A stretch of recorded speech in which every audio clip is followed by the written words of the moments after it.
Judah left home and moved to Adullam, where he stayed with a man named Hira. There he saw a Canaanite woman, the daughter of Shua, and he married her.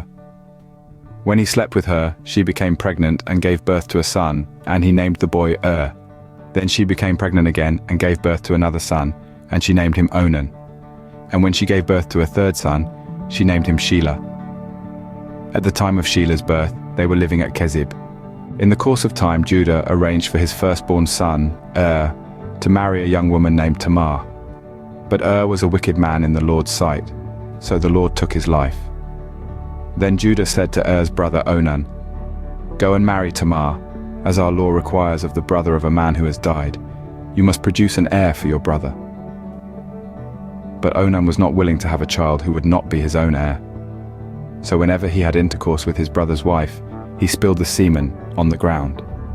This prevented her from having a child who would belong to his brother, but the Lord considered it evil for Onan to deny a child to his dead brother. So the Lord took Onan's life too. Then Judah said to Tamar, his daughter-in-law, "Go back to your parents' home and remain a widow until my son Shelah is old enough to marry you." But Judah didn't really intend to do this because he was afraid Shelah would also die, like his two brothers. So Tamar went back to live in her father's home. Some years later, Judah's wife died. After the time of mourning was over, Judah and his friend Hira the Adullamite went up to Timnah to supervise the shearing of his sheep. Someone told Tamar, "Look, your father-in-law is going up to Timnah to shear his sheep." Tamar was aware that Shelah had grown up, but no arrangements had been made for her to come and marry him. So she changed out of her widow's clothing and covered herself with a veil to disguise herself. Then she sat beside the road at the entrance to the village of Enaim, which is on the road to Timnah. Judah noticed her and thought she was a prostitute, since she had covered her face. So he stopped and propositioned her. "Let me have sex with you," he said, not realizing that she was his own daughter-in-law. "How much will you pay to have sex with me?" Tamar asked.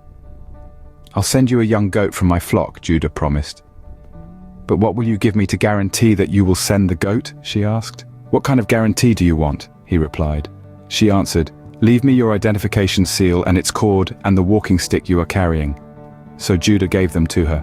Then he had intercourse with her, and she became pregnant.